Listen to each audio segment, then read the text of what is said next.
This week, we reported on the story of a 74-year-old woman who's been living in a car since last year. Nonkululeko Nqulwana applied for an RDP house in 1996, and the Gauteng Human Settlements Department has a record of her application. It's unclear why she has not been allocated a home. The department has simply said she should come forward and they will look into the matter. Now, today, a donor, Collen Mashawana, and the Social Development Minister Lindiwe Zulu will visit her. Let's now take a look at the initial report by Newzroom Afrika's Zikhona Tshona.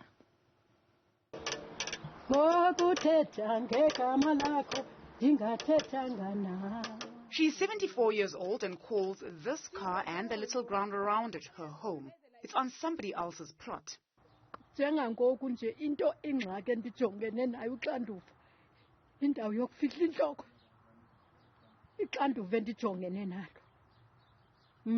Bendiqashile ngoku S7A baye bandixelela into yoba njengoba ndibhatala i-900 kwi-RDP kufuneka ibe 1,000. Ndabona ukuthi kule mali yam yendodla angeke ndilunge, ndathi hayi ndizawuphuma.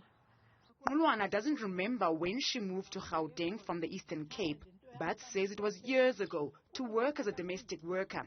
She has this record as proof of her RDP house application, dated 1996.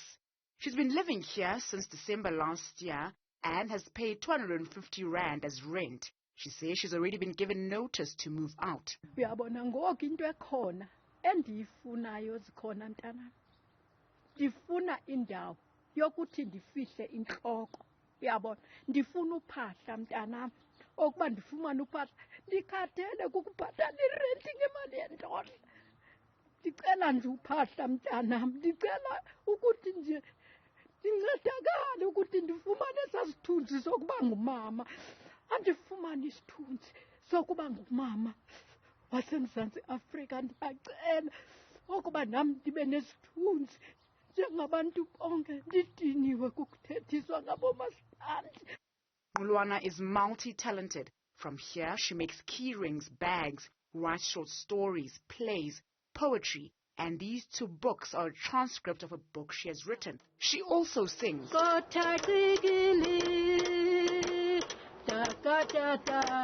She lives out of this car with her nephew, who helps her feel safer. He owns the car, but it's now stuck. When it rains, they both sleep inside the car. And when it's not raining, she prefers to sleep outside.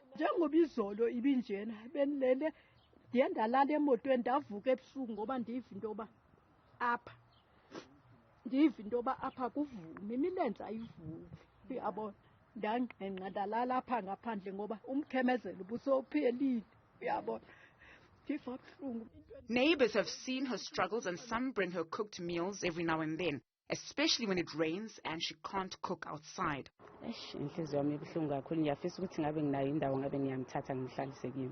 Nqulwana has this mini garden that she says she's prepared for whenever she should move into a house. And these artworks she's hoping to get into any market around Johannesburg. She's hoping that through this story, someone will hear her plight. For Newzroom Afrika on channel 405, I'm Zikhona Tshona in Johannesburg.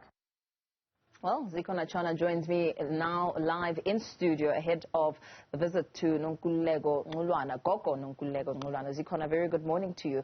What a story. I mean, just watching it really brings a lot of heartache, but we know that it's a bittersweet moment. Let's start at the very beginning when you came across Gogo Nqulwana and witnessing a 74-year-old, multi-talented woman who says all she wants is to be a dignified woman.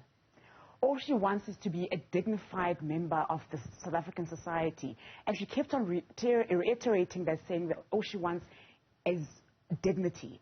How I came across the story is through community members in Orange Farm. So just showing that the spirit of Ubuntu still is alive in South Africa, with people coming forward and saying that they want to expose her story so that she can indeed get help. What's happening today is that the Minister of Social Development, as well as the Collen Mashawana Foundation, will be visiting her to see how they can help her going forward.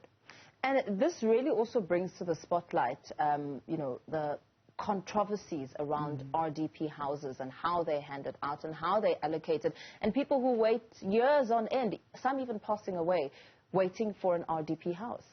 So we reached out to the Department of Human Settlements this week when we covered the story. They do have a record of her application for an RDP house in Ivory Park, if I'm correct. It's not clear why she has not been allocated a house. And also, she's now receiving a social grant, so paying 1,000 rand for rent will mean that she's left with 400 rand to survive for the rest of the month. So now she's been able to be accommodated on this plot by someone, and they're also threatening to kick her out. She's paid 250 rand once off in January. She doesn't know when she'll be kicked out of that place, so it's still uncertain as to whether she actually has a place to stay. So today's meeting is going to be very important with regards to the fact that does the Social Development Department now place her in a shelter where she'll be safe, or what will happen to her?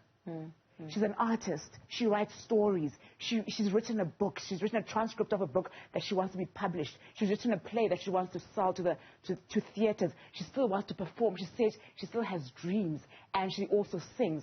She's written a song honoring actor Jet Novuka that she sang to me. I just want us to cross to that, because I don't think enough people have honored Jet Novuka and his craft. That's incredible. Let's listen in.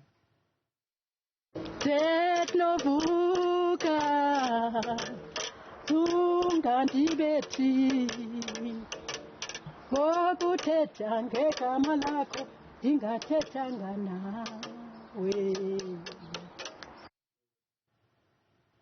That's really incredible, really, really amazing. And also, she's almost like a walking encyclopedia, really, through her expression through art. And her book is about our history. So she says she's written a book about our history as black people, and she really wants it to be published. She sees herself still having dreams and wanting to perform in front of people at a theater. She's written plays, as I've mentioned, and in her work, she honors people. She makes key rings, so she was asking me to bring her the roll of the roll-on, because that's what she uses to make the key rings. She says, she always refers to me as Zikhona Mtanam, please bring me these things, and I want to do this. But she doesn't have an outlet as to where she can sell or expose her art. So I'm hoping that through today's visit, more people will be exposed to her, even in Orange Farm, to know what she does and reach out to her and come and buy the things that she makes. But also, most importantly, we hope that out of this, she does get a house.